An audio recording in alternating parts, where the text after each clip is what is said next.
Hello, everyone, and welcome to the Green Flag. I'm your host, Lucas Wacker. With me, as always, we have Kyle Cushman. In today's episode, we're bringing you a bit of a special edition of the Green Flag. We've been kind of neglecting the F1 stuff in the past couple of weeks, but that's for good reason. We're trying to get you caught up today on everything that's happening for next season with the driver market for Formula One, because those announcements came thick and fast before the Italian Grand Prix this past weekend, which, by the way, if you hadn't seen it, it was an absolute banger of a Grand Prix in terms of the actual results. Who ended up winning the race in Daniel Ricciardo, and McLaren 1-2 finish.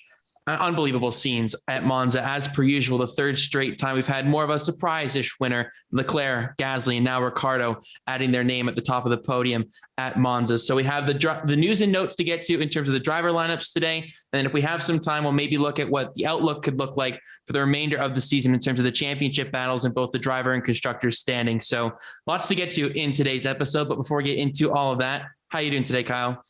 I'm doing great. It's a nice little throwback to be doing an early in the week episode. We used to do those a bunch. I don't know how we did those, but we did them. Not so much anymore, but excited to be talking about the 2022 driver market for Formula One, because we've been waiting for it for a long time. The summer break came and went, and we didn't really get anything, and we were a little bit surprised by that. And it just seemed like they needed a couple extra weeks to really finalize things, because over the past week and a half, 2 weeks, we've basically got everything that wasn't finalized all done and officially announced. The one thing we're waiting on, of course, is that last Alfa Romeo seat, which I think we'll be waiting a little bit to see still, but excited to be doing this one. Excited to look ahead to this next generation of Formula One. A lot of very interesting moves to talk about today, and excited to get into this one. Yeah, as you said, 19 of the 20 seats for 2022 have been filled. It's not been officially confirmed for some of them, but they are going to be back with their respective teams. Sebastian Vettel, Mick Schumacher, Nikita Mazepin, to name a few that have not been officially confirmed, but they will be back with their teams for next season. But let's look at the driver market in terms of what it's going to look like in 2022. And we'll start off at the top with Mercedes, and that's going to be Lewis Hamilton and George Russell making the step up from Williams. Of course, he did the Sakir Grand Prix filling in for Lewis Hamilton last season. We got to see the potential of this kid in what the Mercedes could do. Absolutely incredible performance there. Probably should have won the Grand Prix, in all honesty, if not for the crazy shenanigans that happened in that race. But George Russell gets the call from Toto Wolff to come up to the major team here in Mercedes, the dominant team in the turbo hybrid era so far. And they're looking to close it out here with another Constructors and Drivers Championship with Lewis Hamilton and Valtteri Bottas this season. And of course, that means Valtteri Bottas goes wayside. We'll get down to Alfa Romeo in just a little bit, but we'll start off with Mercedes here, Kyle. George Russell, this is a guy that we've talked about consistently on this show and how much we would really love to see him in this seat. He's so well deserving of it. The potential of this kid is honestly, the sky's the limit for him. And with the way he's been driving so far this season, he's been finally able to pick up those points in a Williams. And Williams, to be fair, have made a step forward in terms of progress to put themselves in a position this season rather than the previous two. And as a result, they're eighth in the constructor standings with 22 points, which is really incredible for how bad they've been the last couple of seasons. So George Russell, so well deserving, got the podium just a couple of weeks ago for the Belgian Grand Prix, of course, being canceled really due to the inclement weather, but put the qualifying time in probably of the season to finish P2. So, I mean, it's inevitable that this was going to happen, but on a scale of 1 to 10, how happy are you that George Russell is going to be in a Mercedes next season? Like a 10. This guy is so talented.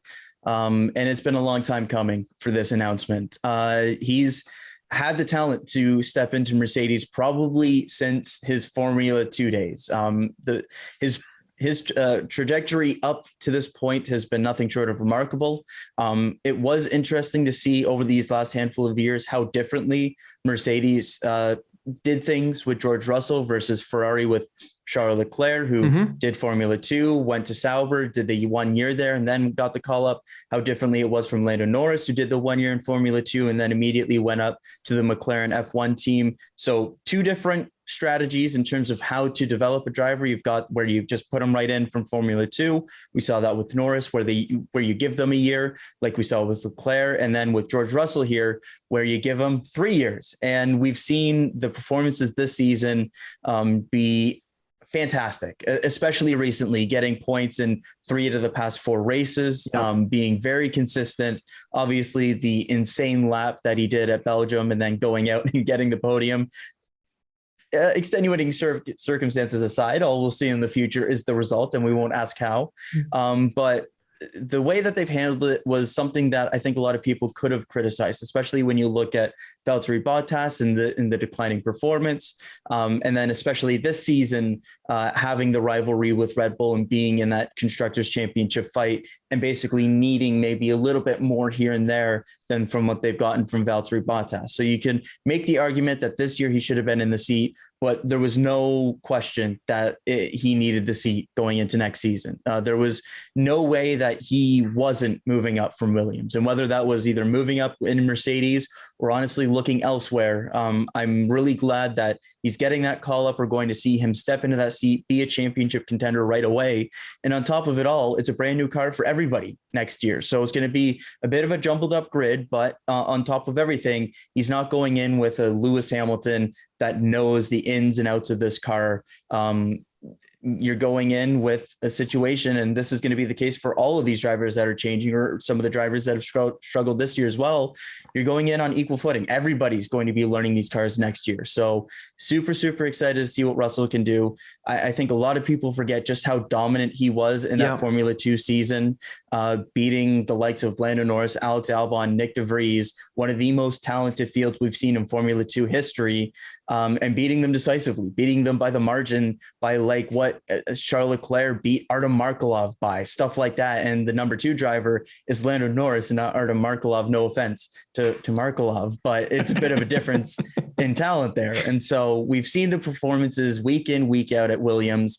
It's time we see them at Mercedes week in, week out. And I cannot wait for that next season. I mean, he's been so highly praised for his qualifying efforts from the beginning. Like, technically, this past weekend was the only time he's been out qualified by a teammate because of how the sprint qualifying format worked at the Italian Grand Prix, and Latifi finishing ahead of Russell after his poor start there on the Saturday. So, I mean, I could not be happier for him. You know, this is an opportunity we've been like mouth watering for since Sakira, even before then, that we've really been seeing the potential in this kid. If it wasn't for Valtteri Bottas' contract extension that they signed prior to the Sakira Grand Prix and all of those things, you wonder maybe he would have been in the seat, maybe even early as this season, given the potential that he showed in that one race. But obviously that's a thing of the past now, and he's the thing of the future. He's going to be one of the most prolific talents we've seen come through the pipeline of F2 or GP2 in quite some time. And like you said, he wiped the floor with Alex Albon and Lando Norris, who, by the way, just got a second place finish at the Italian Grand Prix this past weekend. Like, he's no slouch in his own. I rate Lando Norris very highly, but if George Russell can beat him by that significant of a margin in F2, and then he's going to an even better car, maybe most likely next season in the Mercedes than the McLaren.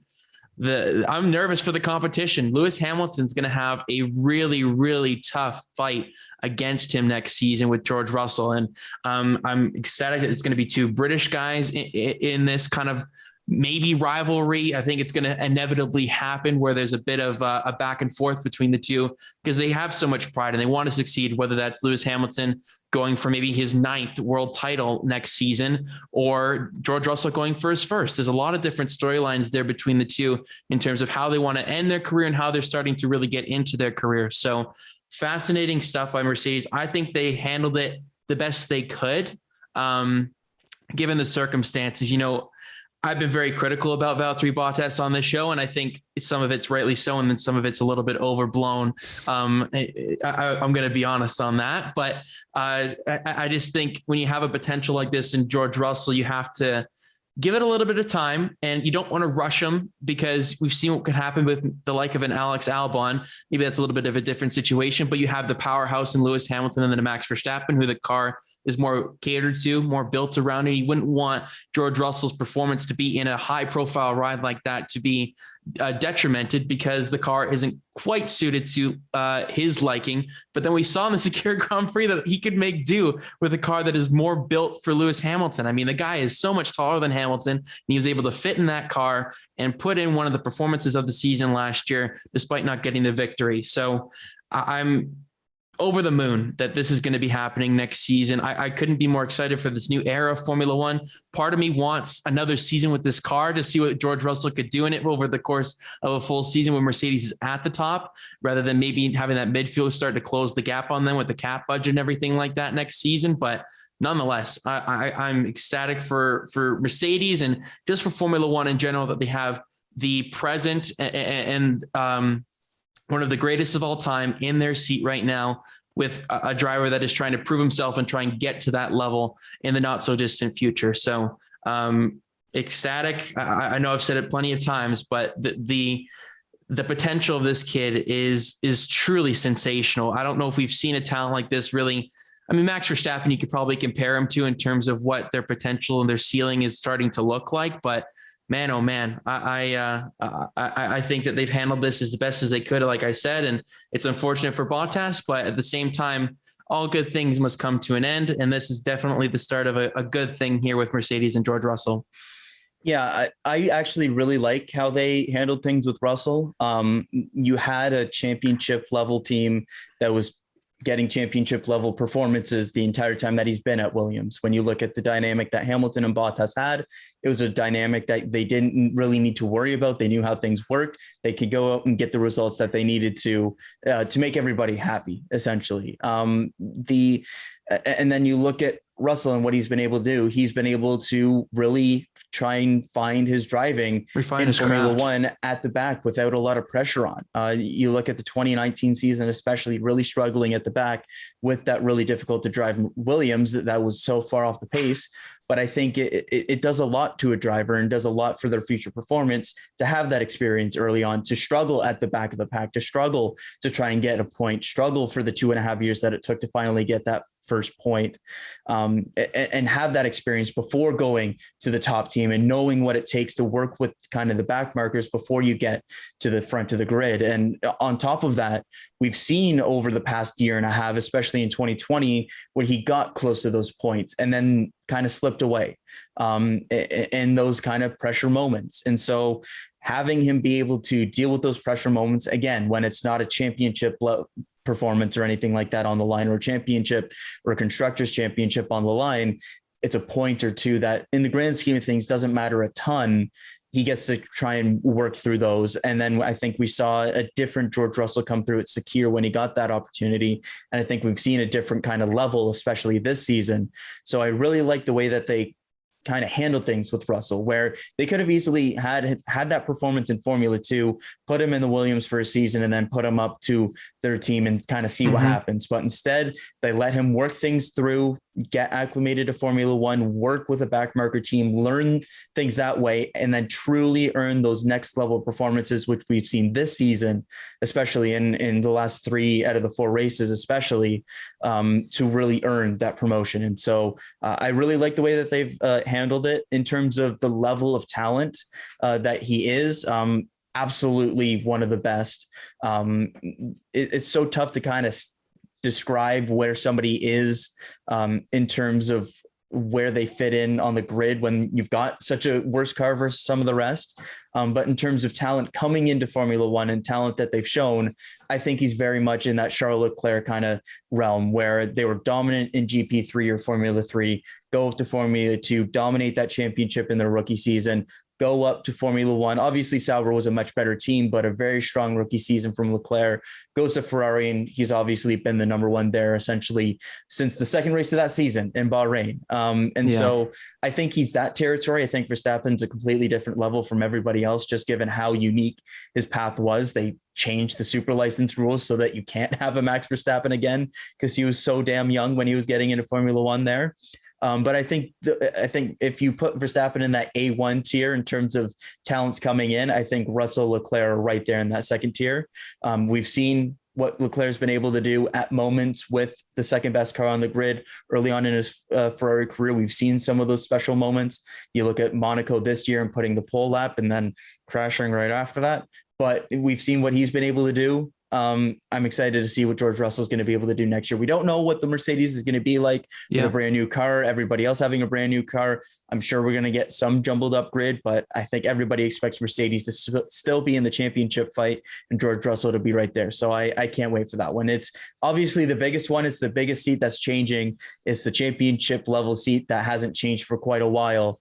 But I'm super, super pumped for this one. It's the massive trickle-down effect, right? We've seen it in all forms of motorsports where a high-profile ride changes and then everything else kind of shifts below it. So that was the big one. That's the one we expected basically for quite some time now. It has finally put pen to paper in Spa, and you could just tell the writing was on the wall from Toto Wolff's comments and George Russell's comments, how positive they were about the potential move. And now that it's confirmed and official for next season, everybody can take a sigh of relief, relax, enjoy the rest of the season with their respective teams, get the most out of their cars, and just, going for this swan song kind of final stretch of 2021. But that's the big one. George Russell moving over to Mercedes next season. Red Bull Racing, we've kind of talked about this already with Sergio Perez being confirmed for this second seat, so we don't need to spend too much time here. Max Verstappen, of course, sticking around. There was no doubt in anybody's mind that he wasn't going to be sticking around. But then Sergio Perez... at the beginning of the season, there was a little bit because he had a clause in his contract where he could potentially opt out at the end of the season. Yeah. If the performance level wasn't there from Red Bull, there was some thought that if things go bad for Red Bull, is there a way that he could find his way to Mercedes or something like that? And obviously, that isn't what's happened. No, but Sergio Perez has taken his highs and lows so far this season. It's been an up and down kind of a roller coaster, of course, as a victory for the Azerbaijan Grand Prix. But it's been, hit or miss. Sometimes the qualifying efforts aren't quite there. I don't know if it's coming down to Red Bull's strategy where they just keep him in the garage area, they just put him in a bad situation, or if Perez just can't quite find the lap that he's looking for week in and week out. So, but he can prove himself in the race. He usually gets back up into the points paying positions in that 5th to 7th range on a good day. And you expect that from the car that's up there or equal to the fastest car on the grid with Mercedes. So still taking his time to try and fight his foothold. But it's been probably the more successful of the most recent occupants of that second seat because he has that race victory. Give him maybe another season there next season, see what he can do. And then maybe you reassess with what you have in the junior system or what you have in the lower ranks if they're ready to take that next step. We heard Pierre Gasly was a little bit disappointed that he maybe couldn't have got this Red Bull seat once again, considering how well he's done with AlphaTauri over the past season and a half. But I don't know how much we want to go into it, Kyle, but just Sergio Perez sticking around for 2022. Yeah, it's the decision that made the most sense. The only way I didn't see Perez staying is if George Russell didn't get the call up to Mercedes and he got disgruntled and wanted to look elsewhere and somehow ended up at Red Bull. That's about the only crazy scenario that I could have thought of, because we've seen in the past the issues with that second Red Bull seat and the inconsistency and the rotating door that's kind of been since Daniel Ricciardo left. Yeah. And in Sergio Perez, they kind of went out of their comfort zone to go and hire a driver that wasn't from their program. And while it hasn't been as great as Valtteri Bottas in a second Mercedes seat has been over their years as championship level, it's been much better and more consistent than it had been with Pierre Gasly's short stint and then Alexander Albon. When you look, even with some of the inconsistencies in terms of qualifying and stuff like that, it's consistent that Perez has been able to get into the points and get into those top 5 and get decent points. He currently sits 5th in the Constructors' Championship. The highs have been much higher than some of the other ones as well. When you look at the win at Azerbaijan and then the podium as well the following weekend in France. And so just looking back to last year, Alex Albon, of course, it wasn't the same level of competition for Red Bull last season, but second best car, you would assume that would mean top 5. And Albon was tied for 6th, but ended up 7th in the championship because Sainz had the better finish over the season and a ways off from any of the kind of top 4 battle that it ended up being. And so when you look at Perez, obviously the better car, but a much more consistent effort.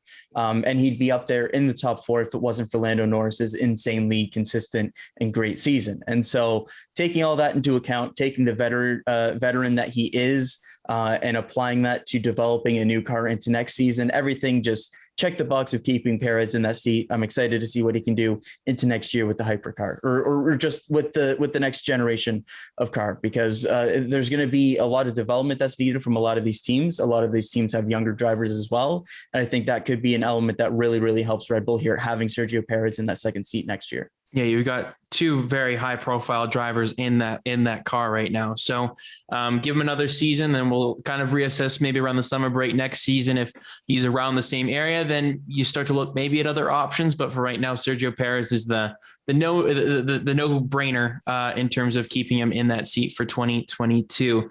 McLaren, of course, stays the same. Both the guys are locked up to contract extensions or long-term contracts. Lando Norris, Daniel Ricciardo, and why wouldn't you want those two guys in the car? Ricciardo has shown improvement here since the summer break at both Belgium and a little bit at Zandvoort, but it wasn't quite what the car needed. And then the Italian Grand Prix, I mean, of course, the race victor. So he's starting to show signs of improvement and getting accustomed to the new McLaren, a new car once again for him.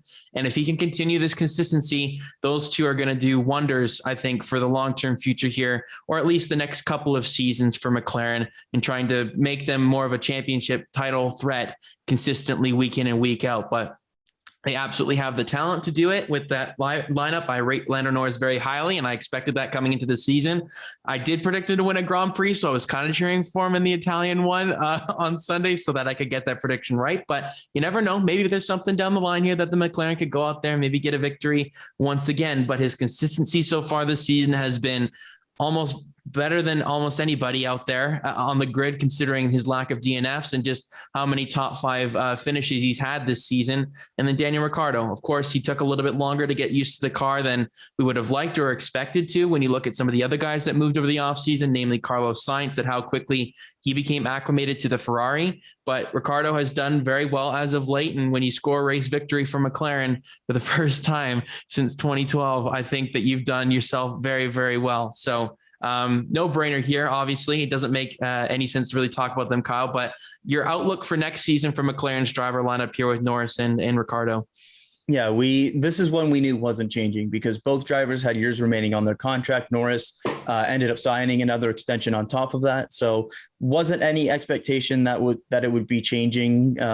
There was no scenario where a Norris or a Ricciardo was going to get bought out of their contract. So it's a driver lineup that has a lot of promise to it. It hasn't been that quite high level that I think a lot of people anticipated this season, specifically from Ricciardo. We've seen the consistency in that third through fifth position for Norris all season long. We haven't seen it as much from Ricciardo, which a lot of people anticipated, but we've started to see that kind of start to trickle in. Next year will be a new car, so it doesn't matter too much what happens at the end of the season. It's more about getting acclimated to the team itself rather than the car. But we'll see what the performances are like coming the end of the season. The Monza win is absolutely huge for his confidence, getting that monkey off of his back, and then seeing what he can do the rest of the season. But for Ricciardo and Norris, one of the most talented driver pairings on the grid, some of the highest potential on the grid between the two of them.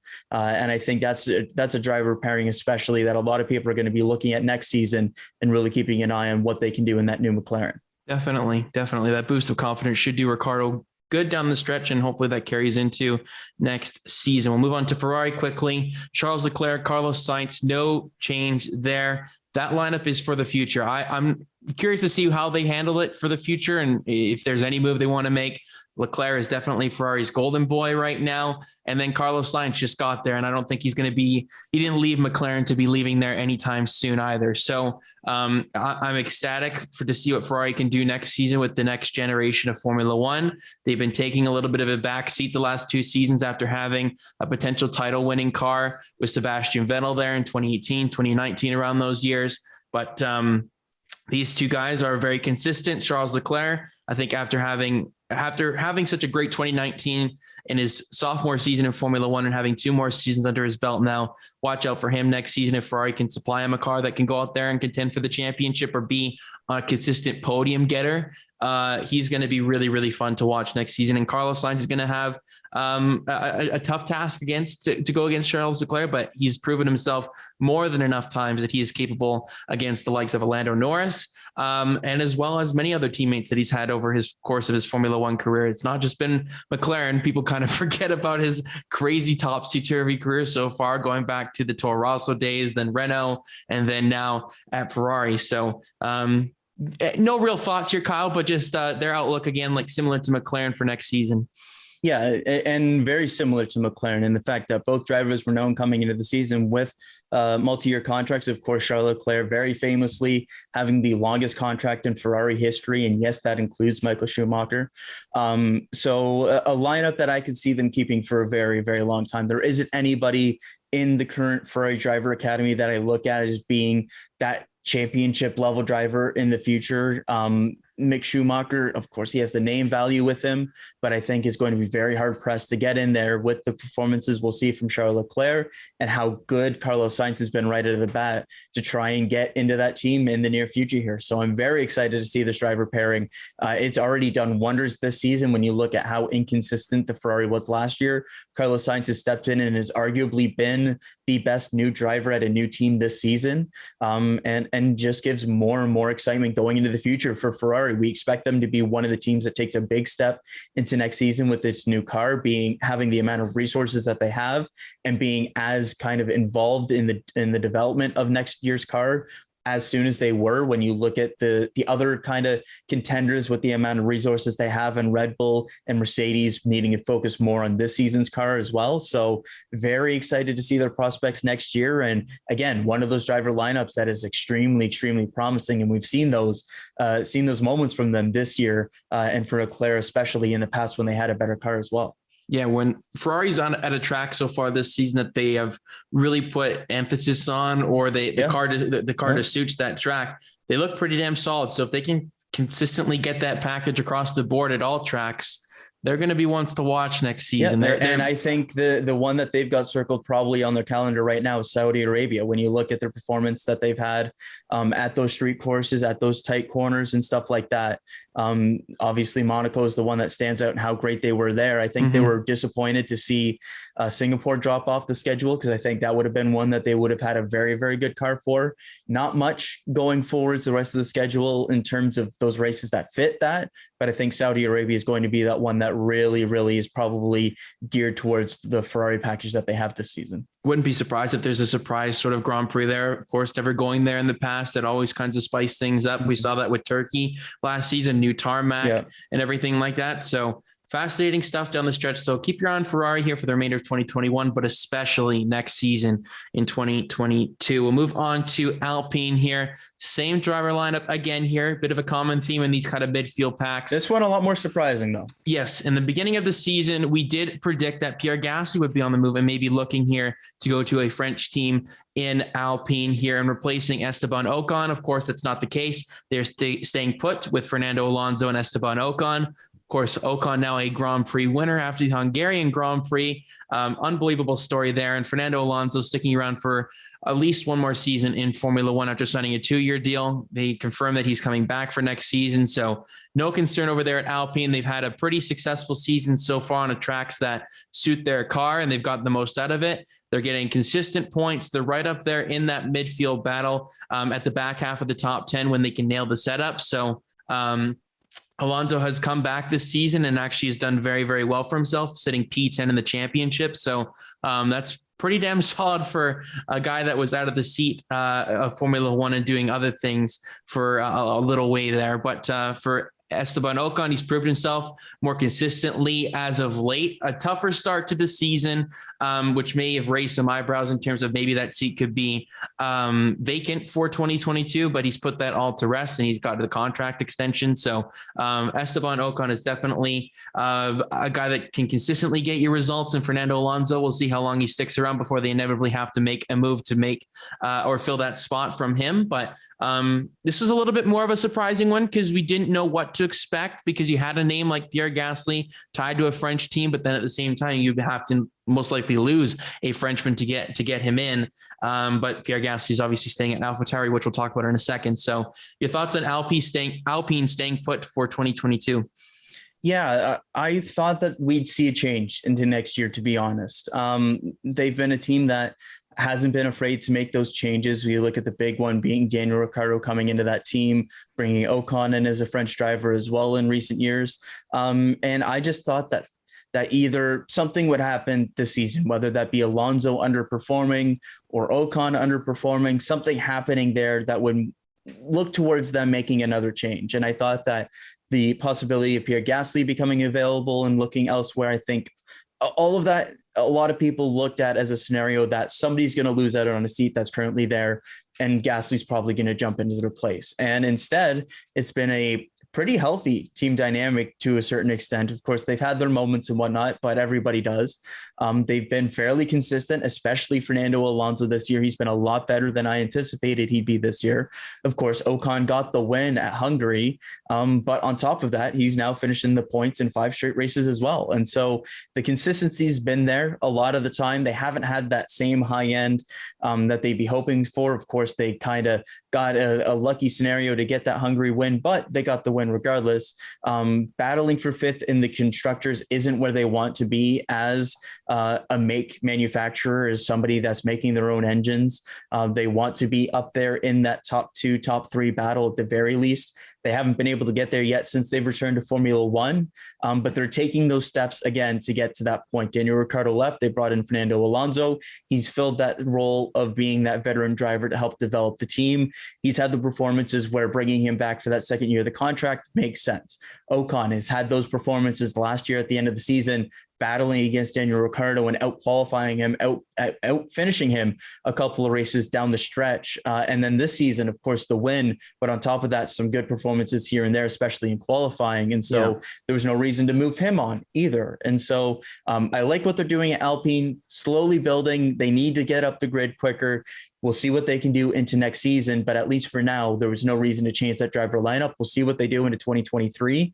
I don't really see why you would bring back Fernando Alonso for another extension after that. I think at that point, you need to look at either your driver academy or looking elsewhere, specifically the driver academy. And the guy I would look at is Oscar Piastri, but we'll see how things go in the next year. But at least for this season, I think they made the right decisions in keeping Alonso there and keeping Ocon. He's going to be crucial for next season too, in terms of getting that car back up to speed and getting that development. He's going to have the most knowledge out of anybody in terms of giving them the right feedback to improve the car at a faster rate than maybe some of these other teams that they're around in that midfield battle. So I think that's a similar theme that we've seen of these kind of midfield teams going for a more experienced guy and then partnering that with a youth movement in terms of like an Esteban Ocon here. And then you have like a Lando Norris to a Daniel Ricciardo kind of thing. It's a lot of similarities on that respect. And we move to the next team here in Aston Martin, which is very, very similar. You have a guy in Lance Stroll that has been pretty decent at times, but this Aston Martin team going from the Racing Point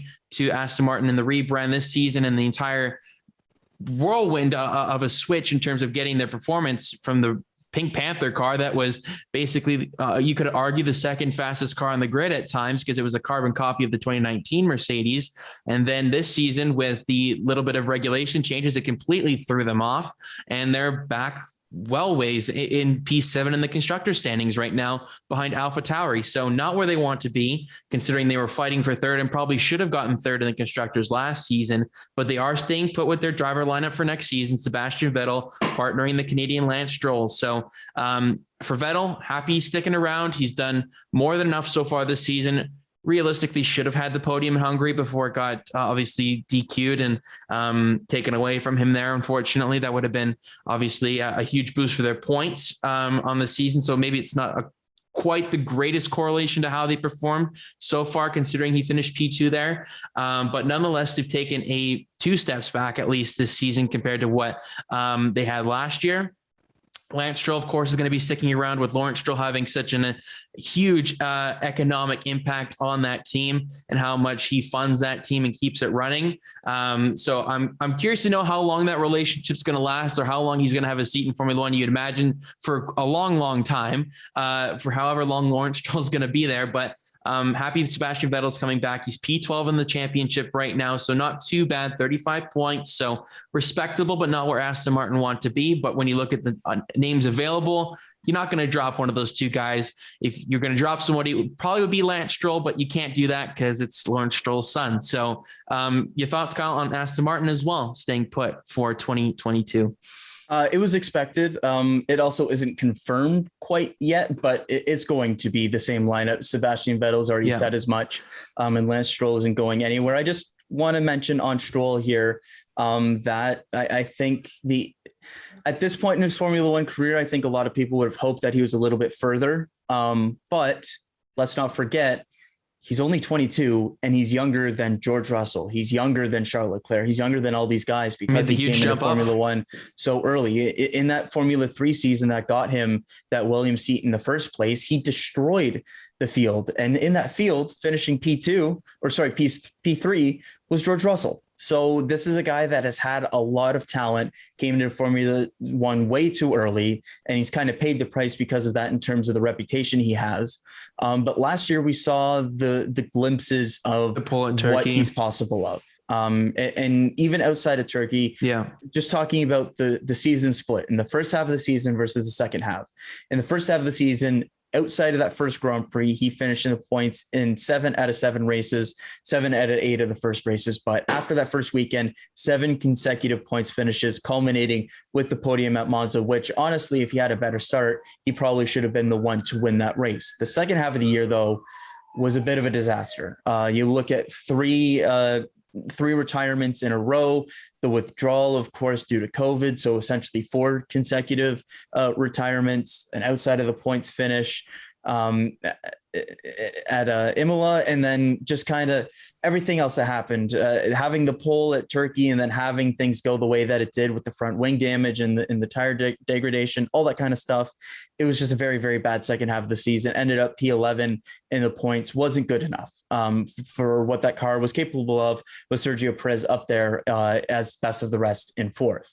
The question was this season, were we going to get more of that first half of the season Stroll or the second half of the season Stroll? And unfortunately, with Aston Martin taking that step back, it's been much more the second half of the season. It hasn't been as unlucky, but the points have only come sparingly. A best finish of 7th so far this season, which actually came this past weekend. So things are trending in the right direction at least, but some poor finishes, some poor results for Lance Stroll has kind of dampened what was a bit of a upward trajectory, at least going into the middle part of last season.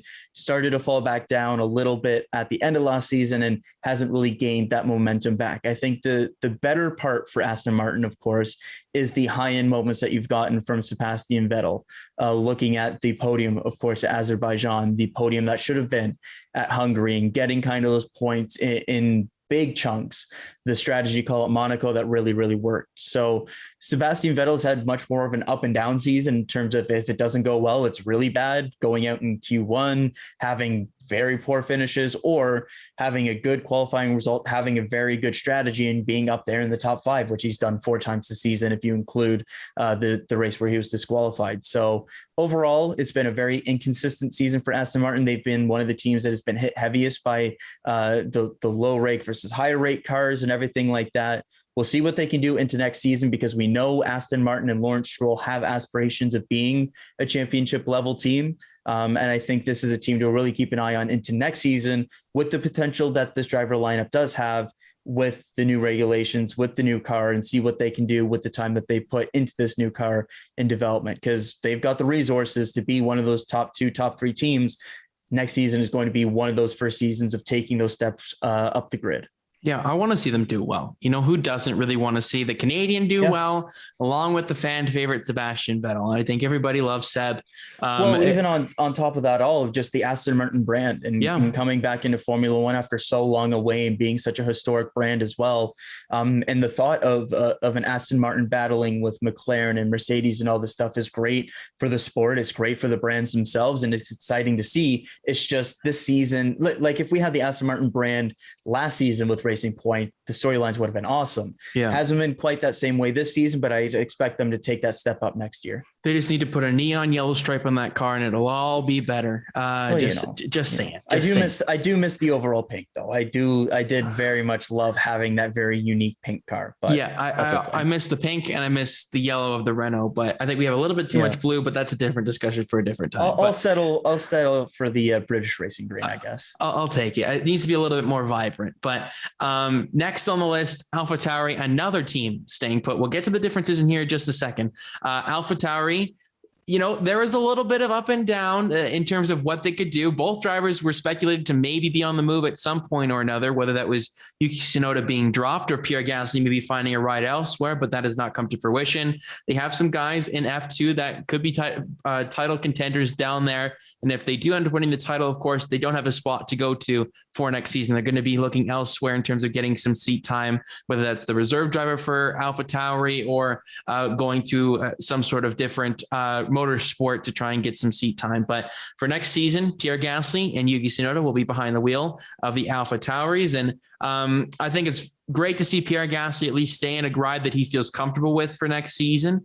Yuki Tsunoda has had an up and down, very much down as of late season. He hasn't been able to be consistent out in Q1 very, very much often. And then he had his great performance in Bahrain to start the season. Everybody's like, oh, wow, this looks pretty good for Yuki, making a nice little impression. And then it's slowly but surely gone downhill almost every weekend since then. So has 18 points on the season, still AlphaTauri ahead of Aston Martin. So that's not too bad. They're still within arm's length of going for P5 in the constructors against Alpine. So don't want to discredit them too much, but at the same time, they've just been unlucky with getting those results this time. And I think the perfect example of that was this past weekend for the Italian Grand Prix. Pierre Gasly could have potentially maybe got a podium or a P4 or something like that, given the speed that it seemed that car had this past weekend. But once again, there was some sort of thing that just held them back. And this time it wasn't really his fault. It was just a racing incident with the front wing, and they didn't even get to start. Neither car did for the Italian Grand Prix, basically their home one as well. So it's a tough break for that team there. Yuki Tsunoda, I think they rushed him into Formula One this season. I don't know if I would have quite put him in there just yet because he didn't win an F2 title. He came on strong late in the season last year, and I think that may have just glorified the numbers in some respect. But he did have a good F2 season, just not quite ready for F1. And we've seen this quite a bit lately where these guys want to try and jump the gun on some of these up-and-coming talents. And I think that Red Bull might have just pulled the trigger a little too soon on Yuki Tsunoda when you look like maybe Alexander Albon would have been a decent option to maybe go back to AlphaTauri or something like that. Or there's another name out there that could have filled that gap for one season, then give Yuki Tsunoda one more year in F2, and then bring him up to the big leagues for 2022. They've obviously not done that. And I think it's been a little bit of a detriment towards their 2021 prospects. So your thoughts, Kyle, on Yuki Tsunoda and Pierre Gasly sticking around and AlphaTauri sticking with the same lineup for next season? Yeah, this is one that I really didn't see coming. I thought Pierre Gasly would look to greener pastures, whether that be to an upgrade in car at like an Alpine or something, or taking a risk on going backwards for a team that maybe has more potential like a Williams. Instead, he's staying there, which I think is a very fine move. Basically keep the status quo, go into next season at a team that you're very well liked, have had those great performances at, know that you work well at, and then maybe see if something develops into next season. The one that I'm surprised about a little bit more is Yuki Tsunoda and the way that things have gone this season. I thought he was rushed into Formula One. He kind of came out of the scene very, very strong in Formula Two last year. He was rushed into that seat. I think a lot of it being that Honda relationship and the Japanese driver, that kind of thing. But also at the time that he got the call up, he was the closest Red Bull driver to Formula One in terms of their performances. And they didn't know what they were doing for that second seat at Red Bull at the time. And they wanted to get a junior driver into that program rather than a Gasly or a Kvyat, who realistically won't be getting that call back to Red Bull because they've both been there before. They won't go back on that. They would rather look elsewhere like they did with Sergio Perez, and bring somebody else into the fold and see what they can do. So for Yuki Tsunoda, he got the call up. It was the wrong decision. He should have been back in Formula 2 this year. He didn't have the results in his open wheel career to this point to kind of warrant getting that seat that quickly, but he got it. He's had some decent performances here and there. The consistency hasn't been good enough. I'm glad he's getting that chance into next season to really lay claim to it. The part that I'm surprised about, though, is I really thought that one of these seats was going to go to one of the junior drivers from this season, either Yuri Vips or Liam Lawson, two very, very talented, skilled drivers coming up in the pipeline. But I think that they've seen what's happening with Yuki Tsunoda this year, and they're starting to realize some of their errors of the past and are looking to maybe over-ripen these guys before they bring them up, rather than what they've done in the past, which is bring the guys up, have them fail, and kind of the cycle repeats. And so for the one part that I'm surprised about is that they made this announcement as early as they did. When you look at the Formula 2 championship and how wide open it still is, looks like it's going to go to one of Piastri or Zhou. We'll see how things end up going, but Liam Lawson's still very much in the championship. Jory Vips is still very much in the championship, although this past weekend really hurt some of their championship prospects. But if one of those two go on a crazy run the rest of the season and go out and win the F2 championship, then they don't have anywhere to kind of go. So I think it's unlikely they win the championship. They can return to Formula 2. Everything remains fine there. But I'm a little surprised that they did make that announcement this early, just given the chance that either of them could potentially go out and win F2. Yeah, Yuki Tsunoda needs to make sure that he puts a little bit more emphasis into next season. Try and get as much as you can for 2021 here, but then you really got to show what you can for next year. I mean, 2023, I can easily see a completely new AlphaTauri lineup with Lawson and Vips both stepping in. Yeah, I think Red Bull has been one of the craziest teams in terms of how they've handled their driver lineups over the past 3-4 seasons, both their junior the last team, 15 years. Yeah, really. Red Bull with, having their number one driver, they make it clear. And then that second seat is just left to whoever's kind of in it. And then same kind of thing with AlphaTauri as of late, with Pierre Gasly really being their staple there. And then you kind of have this rotation of guys that come in and out of the door very, very quickly. So hopefully Tsunoda has a good season next year. And then if he does, and there's somebody in the junior program like a Vips or a Lawson that they want to fill into that next seat in 2023, maybe Gasly has found a seat elsewhere where he can try and move on, and maybe Tsunoda sticks around there for another year and then they only replace one of them or something like that. Who knows? But at least for now, AlphaTauri is staying put for 2022. Moving on to the final three teams of the list here. We'll start off with Alfa Romeo. And this is where the one big change actually really comes in here with Kimi Räikkönen leaving and retiring from the sport. He made the decision. He announced in his kind of press release that he made the decision over the past offseason that this would be his final year in Formula One. Of course, he's missed the last two Grand Prix because of testing positive for COVID-19. So not the way that he would want to go out in his swan song season. But nonetheless, he's going to be replaced by a fellow Finn in Valtteri Bottas. That contract has been officially signed. They announced Bottas, of course, first before Russell, gave him the courtesy to announce his future plans. And then they put Russell in that Mercedes seat for 2022. But for Valtteri Bottas, getting the chance to be the number one driver at a place once again, going back to what he did at the Williams days and how he got that Mercedes seat, it looks promising that he could do something similar in terms of getting in the maximum out of a car like that. It's going to be a massive step backwards in terms of performance and where he's going to be running on the grid. He's going to have to be jostling for position much more often and just trying to get as many points as he can throughout the season, because you don't expect Alfa Romeo to maybe be that team that takes advantage of this next generation of car rather than some others that are in that midfield battle that have a little bit more funding and they have the little bit more higher prospects in terms of trying to go for that title challenge or being in that podium conversation. Alfa Romeo doesn't quite seem to be in that kind of mix right now, at least. You never know what could happen for next season, but for Valtteri Bottas, a good reset here. And it's just this is where he's basically going to be for the remainder of his career, back in the midfield area. I don't think he's ever going to get that top profile ride because we've seen what he can do in it.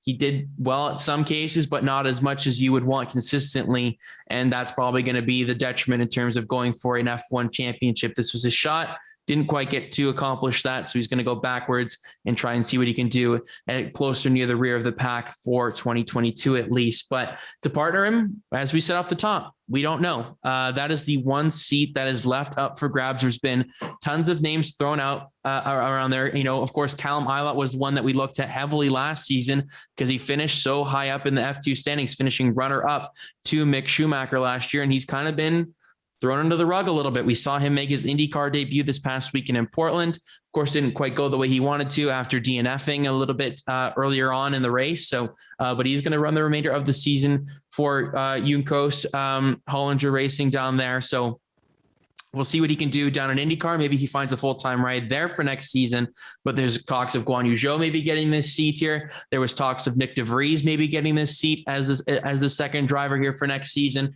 Lots of different possibilities. And like Kyle said off the top of the show, it seems like this will be a seat that kind of goes a little bit on and see maybe what happens in F2 for the remainder of the year and then kind of make the decision off of that. There's no rush on them to make this decision. Nobody else can go anywhere in terms of what they're looking at really for 2022. So might as well take all the time that you can and make sure you make the right decision to partner Valtteri Bottas. So your thoughts, Kyle, on Valtteri Bottas's landing spot going from Mercedes back down to Alfa Romeo, and then maybe your potential highest prospect there to get that second seat. Yeah, for Valtteri Bottas, it hasn't gone well the past year and a half, and I think a lot of people recognize that. The results just haven't been consistent enough to really warrant keeping that Mercedes seat, especially when you have somebody like George Russell coming up behind you. But I think also a lot of people forget that he was very, very good at Williams, which was a mid-pack team where he performed very well, was kind of in that third to fourth best car on the grid for a couple of those seasons. And he had a best finish of fourth in the championship there in his second season at Williams. So he's been able to do good things in mid-pack cars in the past.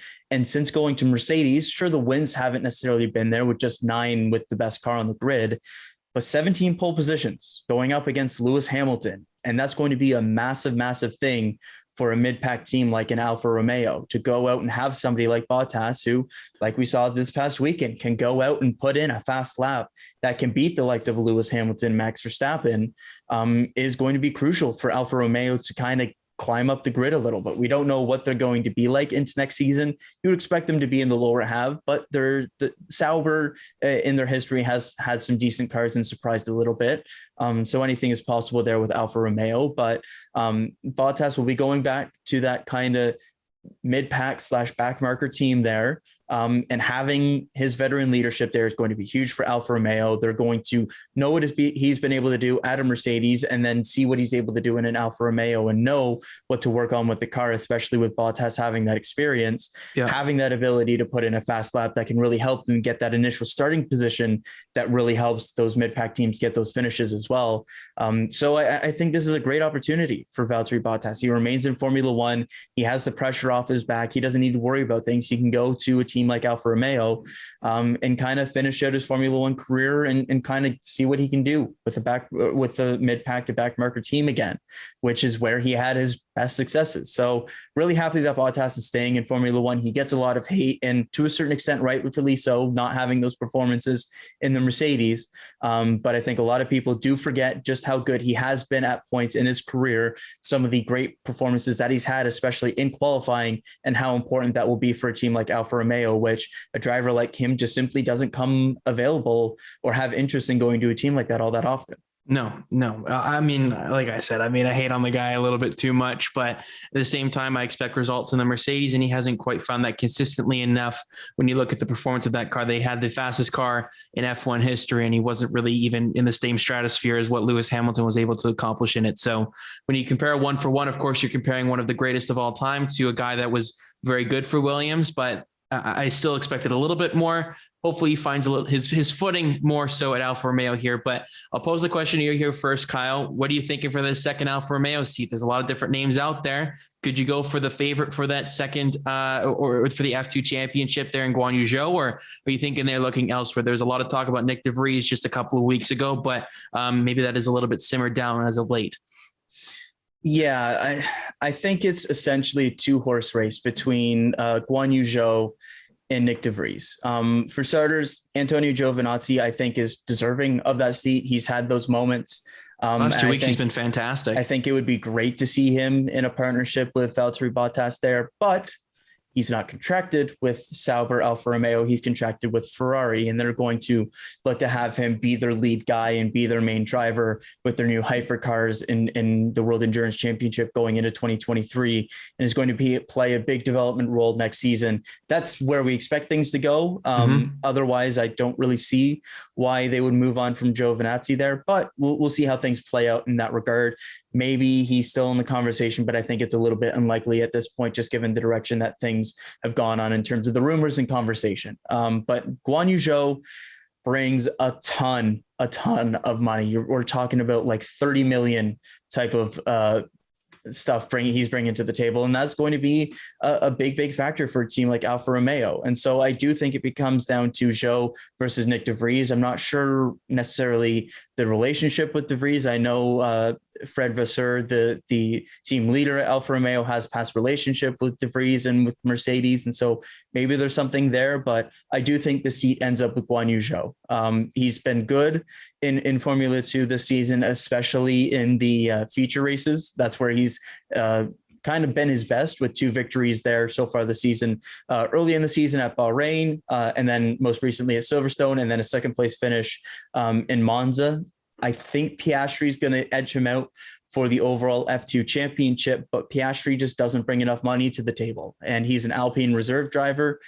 So they'll have him in a test role or something like that when he isn't able to return to Formula 2, but I just don't think he brings enough cash to the table to kind of put him over the edge versus Guan Yu Zhou, who has Chinese backing. He would be the first Chinese driver in Formula 1. He brings 30 million expected in sponsorships and bringing that much money to the table. I think it's too much for a team like Alfa Romeo to kind of overlook. And we've seen Guan Yu Zhou, when he's gotten into those free practice sessions this season, has actually had some pretty decent results and has been up there challenging the speeds from some of the other people that maybe you wouldn't expect from Zhou. So he's been good this season in Formula 2. Do I think he's the most deserving driver to get that seat? I don't. I would have Piastri definitely ahead of him in that case. I would also have Nick de Vries ahead of him in that case, but money talks. He's going to bring a lot of money to the table, and I think he's going to end up in that second seat at Alfa Romeo. And hopefully that money he injects into the team, if he does get that seat, will really help them kind of develop the car as well and help them rise up the grid as well. But I think that's the direction things are going to go down. But Callum Ilot's still involved in there. Piastri is still involved in there if Alpine wants to kind of write a check and get him into that seat. And then, of course, the wild card is the Sauber junior driver in Théo Pourchaire. I don't think he gets that seat right away, just given how young he is, and he still has time to develop in Formula 2, but he's always an option there as well as one of their few junior drivers as well in their program. So a lot of drivers mentioned in this conversation, but I think this is going to end up as Zhou as the number 2 behind Bottas. I really, really would like to see Nick de Vries get this seat. He's the one anomaly in terms of the F2 champion, not making their way straight into Formula 1 the following season. And that's been we talked about this recently on the show, where he's the one guy since the F2 rebrand that he is the guy that missed out on that opportunity. And that's insane to say. And there was just no seat open for him really at that time. And Latifi ended up getting the seat rather than him in terms of that Williams spot. So it's just a tough, really sledding for him to try and get this seat. And of course he doesn't get the Williams spot because Alexander Albon's got it now. We'll talk about them in just a second. So that option doesn't quite seem to be open for him, at least in the short term. So, I mean, it's just one thing after another. And I just really hope that Alfa Romeo would give him a shot like this, because obviously he's the Formula E champion. And I think he's proved himself more than enough to deserve a spot in Formula 1. If you're a Formula E world champion and an F2 champion, I think you should get a spot on the F1 grid. But as you said, money does talk, and we're in an era here where money may take the advantage here over a guy that maybe has a little bit more skill.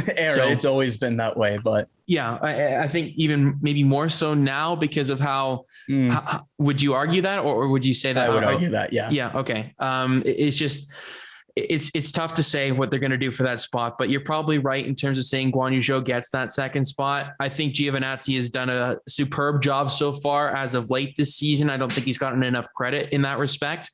And I think he's taken some strides. And this was a guy that when Sauber first kind of debut or rebranded to that kind of goldish and a little bit more of a darker blue car there a couple of seasons ago. And he was kind of out of a ride there for a season after F2 and just trying to figure out where he was. And then he finally found his spot at Sauber and then into Alfa Romeo. Now I think it's just, he just hasn't quite found his footing quite yet, but maybe one more season it could have happened. But if they're going to have a guy that's going to bring into the Ferrari Academy there in terms of doing the hypercar stuff, he's a great guy to lead that charge and getting that performance and that program up to speed as quickly as possible. So if they're going to do something like that, I respect their decision there.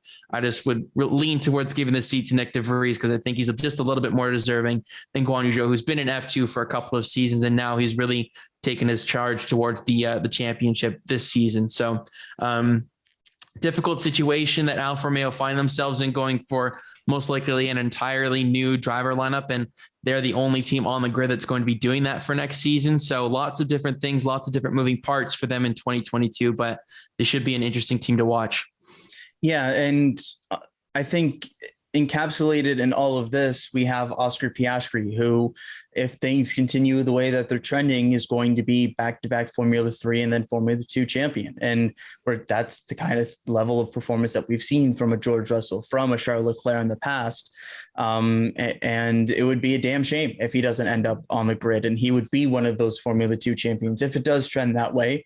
Still a lot of way to go with Sochi coming up, and then Saudi Arabia, and then Abu Dhabi to finish things off in Formula 2. But if he does end up winning the championship as back-to-back champion, I think it's going to put a lot of pressure on Alpine as the driver academy there, and being the big name in that driver academy, to see what they can do to find him a seat. Because so far, the Alpine/Renault driver academy has not done a good enough job of, for starters, having a bunch of drivers, but also not having seats for them and developing them, but also not really having a junior program for them to go into. It's understandable if a main level team doesn't have a prospect that they're willing to put into their own seat.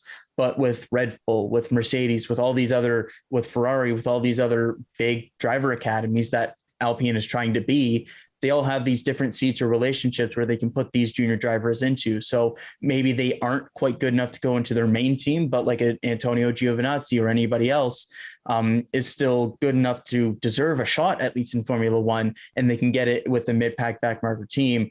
Hasn't been the case so far with the Alpine Driver Academy. And I think the biggest test of that is going to be Oscar Piastri and whether they can find him a place if he does end up winning Formula 2, because of course the Formula 2 champion can't return to that series. They need to move on somewhere.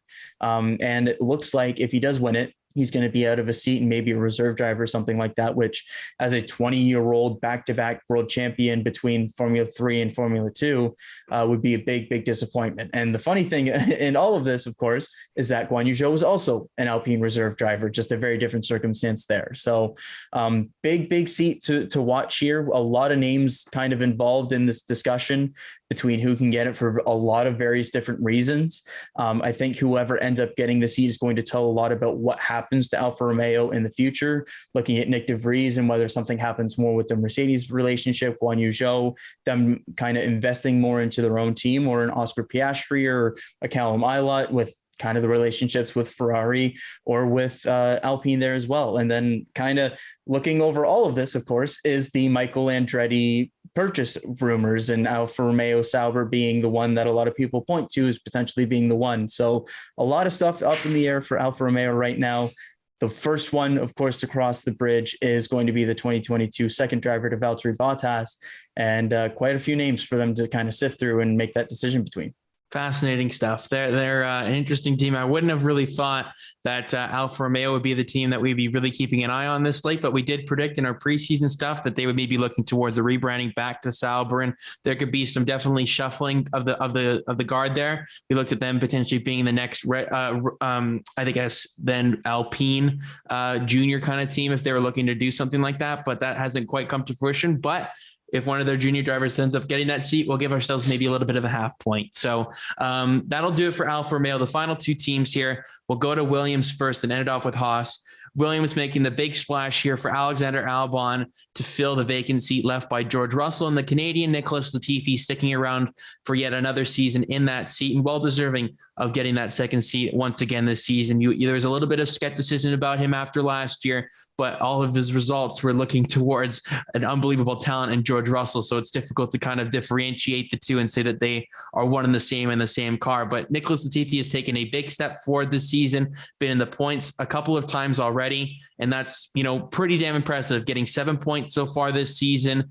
I'm ecstatic for the guy. I think he's a very likable guy, brings a lot of funding to a team like that as well, and is consistent. He keeps the car in one piece, usually brings it home. Very understated level in terms of how he conducts himself, but well deserving of staying in that second seat. But then Alexander Albon returning to Formula One. This is the big one. After having a year off and going over to the German supercars and stuff like that and getting some good results there. Got a victory, of course, there earlier this season as well. But now he did a little bit of stuff in North America. He was looking at the IndyCar stuff, but that didn't quite come to fruition. And of course, he's going to jump at an opportunity to go back to Formula One as soon as he gets it. Christian Horner made sure that this was inevitably possible, that they could get a Red Bull driver into a Mercedes powered car, which is probably no easy feat to do, but Alexander Albon brings some funding with him, of course, as well. And he's a pretty damn solid driver on top of that. So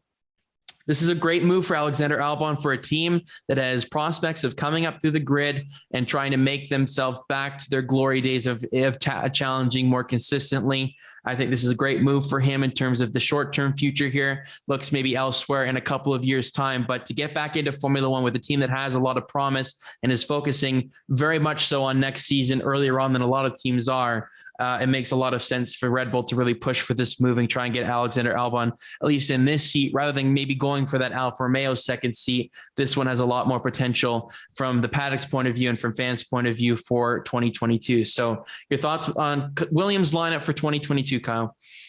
Very surprised by this one. I really didn't see Albon to a Mercedes powered engine.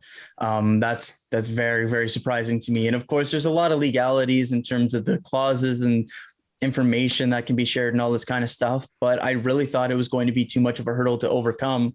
He would maybe end up either in IndyCar or at the second Alfa Romeo seat, and then Nick de Vries would just step into that Williams seat. But instead, they kind of overcome all of the issues, and Albon is back in Formula One and with a promising car into next season. So very, very excited by this one. Has had an okay season in DTM, a very different style of racing, of course, being GT cars and being heavy and being on German circuits, all this kind of stuff.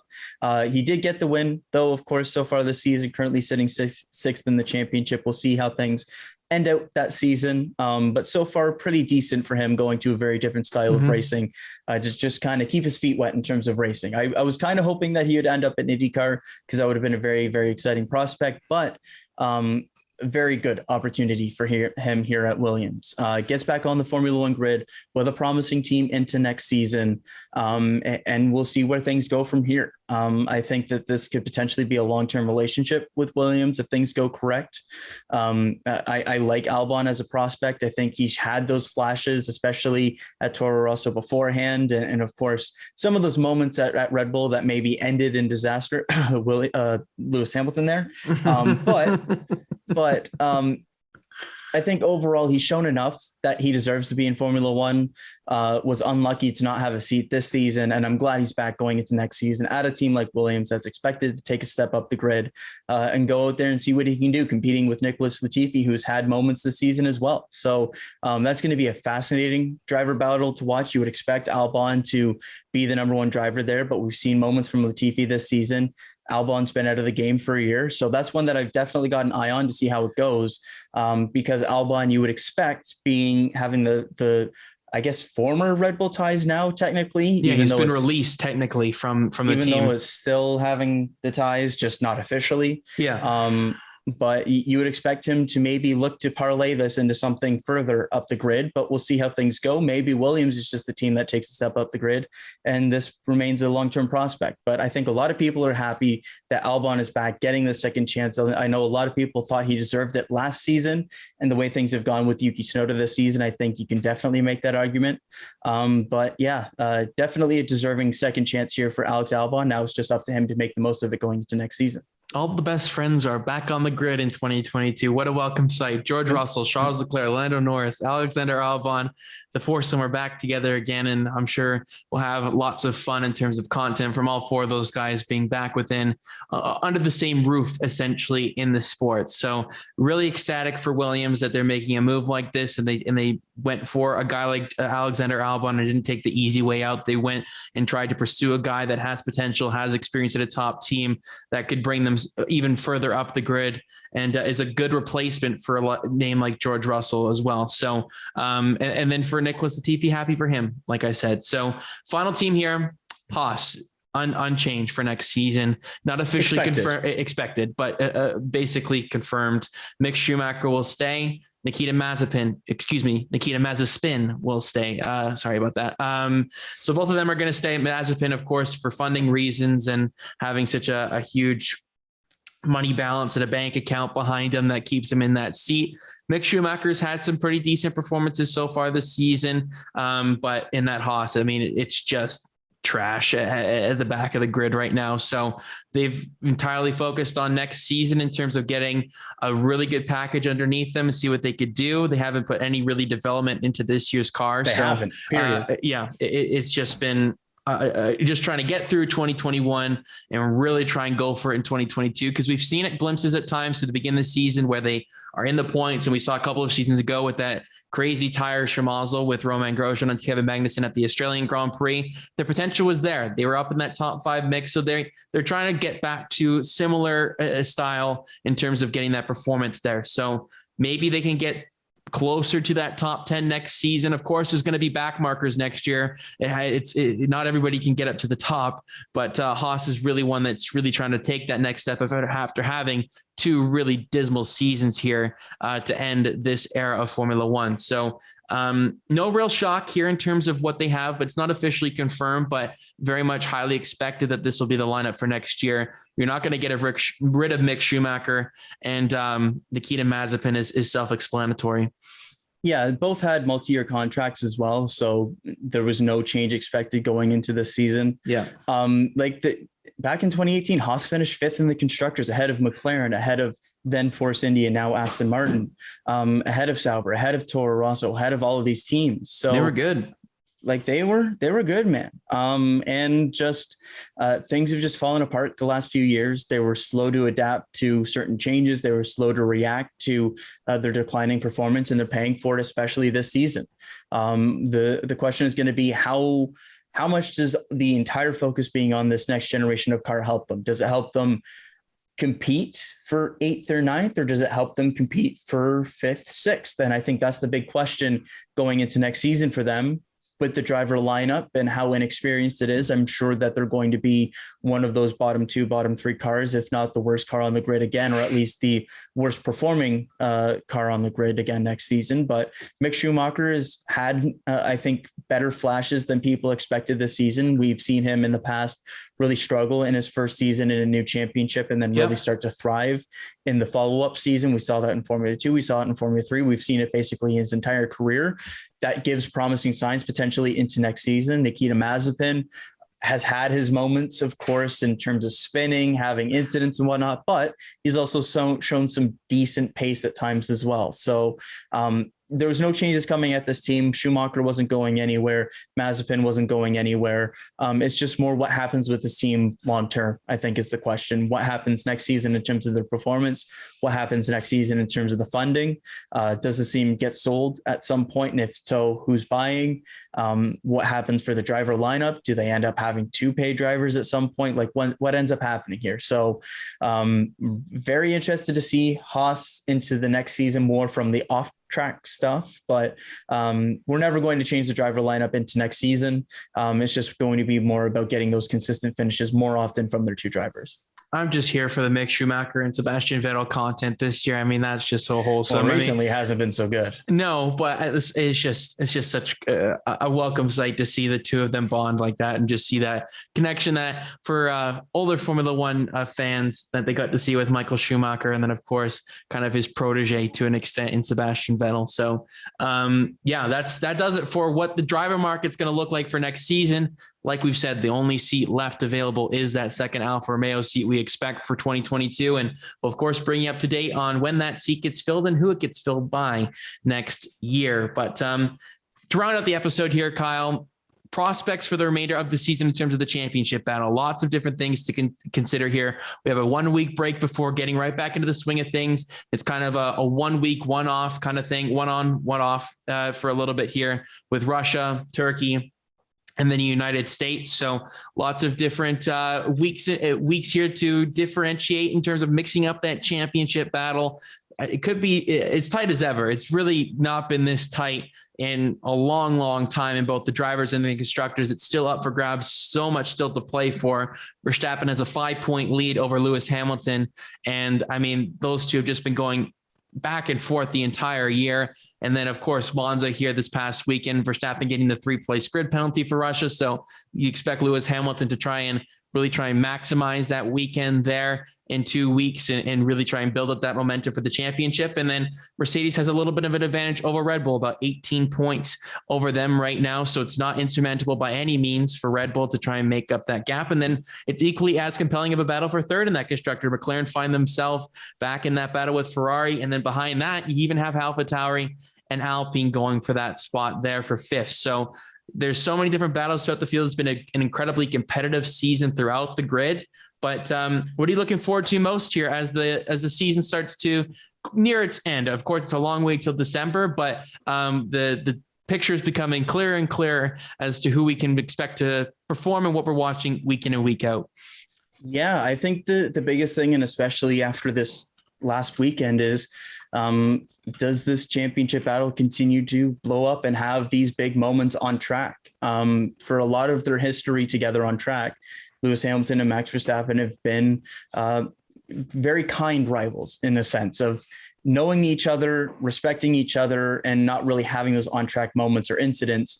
That's kind of gone by the wayside recently. And of course, the big incident at Silverstone, but then especially this past weekend, where it feels like that's starting to go by the wayside. And this is becoming much more of a traditional rivalry where each driver doesn't particularly care if they accidentally take out the other and stuff like that. So it's going to get very, very fiery the rest of the way. But I think outside of the kind of question of how things goes in terms of the incidents, the rest of this championship battle. The other thing that I have basically that I think is going to decide the championship is whether Mercedes can turn things around and actually get the points that they need to get at the tracks that they have the better car. We've seen over the season, whether it be from incidents, whether it be from penalties, whatever it is, the tracks that Red Bull's been good at, they've been able to get the points, and the tracks that Mercedes has been good at, it's been about 50-50. And of course, there's a little bit of where Red Bull has left things on the table, but more outside of their control, looking at Azerbaijan primarily for that. Yeah. But it feels like when Red Bull has the dominant car, they go out and win the race fairly easily. When Mercedes has the dominant car or the better car, something goes wrong or something happens where they don't get the maximum points that they should be getting. if they don't rectify that by the end of the season, I think this will be Max Verstappen's championship. I don't know about the constructors. We need to see more from Sergio Perez for that to happen.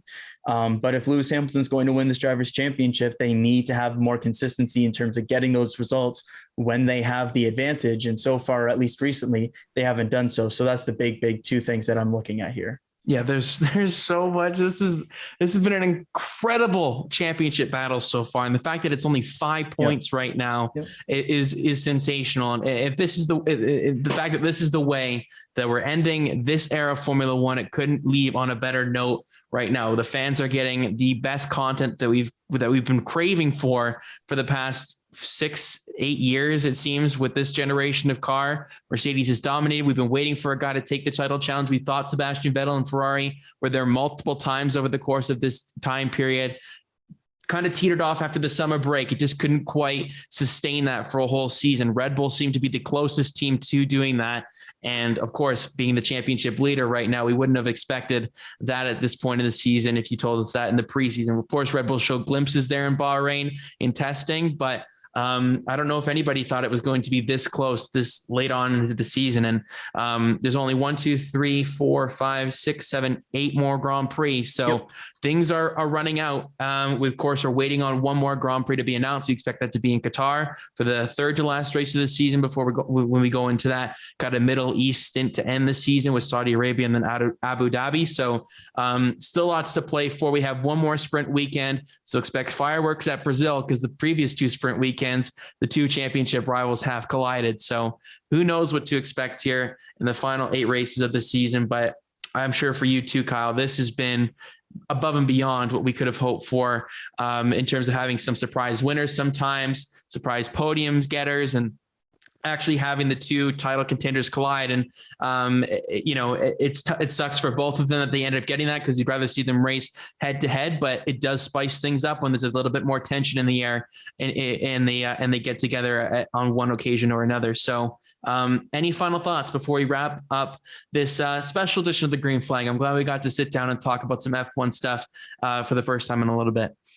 Yeah, I think the last thing is just kind of the overall history that's on the line here. You look at Mercedes and can they finish off what could potentially be the most dominant era in Formula One history with the double, with the Drivers' Championship and the Constructors? Can Lewis Hamilton get the record 8th World Drivers' Championship this season?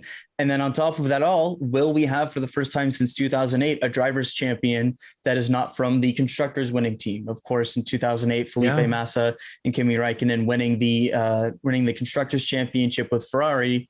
But Timo Glock, the final pass on the last corner of the last lap, Lewis Hamilton getting that 5th place position and getting the World Drivers' Championship in Interlagos. So will we see that for the first time? Will Verstappen be able to get the Drivers' Championship, but will Mercedes be able to keep the constructors? There's a lot of stuff still on the line in terms of results, in terms of history, and it's all coming down to a great finish here. As you mentioned, we've got kind of a 1 week on, 1 week off for a couple of weeks here, and then a triple header in the Americas before we go to the Middle East and round things out for what should be a very interesting and probably fiery end to the season. I cannot wait. This is the most excited I've been for Formula One ever. And I think the world feels that as well. The numbers are doing great, especially in Canada right now. It's the highest viewership we've ever had for Formula One right now. So fantastic stuff to see that it's as well. It's doing very well over here in North America. I cannot wait to see what the viewership is going to be in the Americas for those kind of more natural time zone races with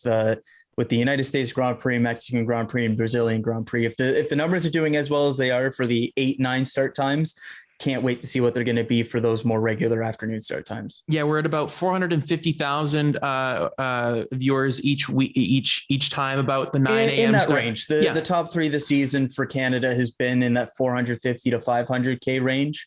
Monza being one of those top 3 ones. But when we get to those time zones, I think we could see 1 million plus. I would love that. And I think the craze for this sport and looking forward to next season, new era, lots of star-studded names on the grid there. And then hopefully the Canadian Grand Prix makes a reappearance on the grid. It's expected to. So it will next year. And I hopefully we get to go to that, because I think that would be definitely something that would be a lot of fun to experience. But that's a little bit ways down the road. That might be a little bit of wishful thinking, but we'll see. Let's enjoy 2021 for what it is and finish off this season on a high in this last era with this car and with a lot of these guys in their respective cars. But that'll do it for today's episode. Make sure to follow us on Instagram at The Green Flag Pod, as well as Twitter at The Green Flag Pod. Subscribe to the YouTube channel. Leave a like on this video. If you enjoyed it, we'd really, really appreciate it. We just passed 220 subs on the channel as well. So thank you all so much for your support. All the links to our social channels will be in the description of the YouTube video. But for this episode, I've been Lucas Wacker. He's been Kyle Cushman, signing off for now. For the NASCAR fans, we will talk to you a little bit later this week to get caught up on probably the schedule for next season, as well as our fantasy preview for the round of 16 finale. But for F1 fans, we will talk to you in a couple of weeks' time to get you set up for the Russian Grand Prix.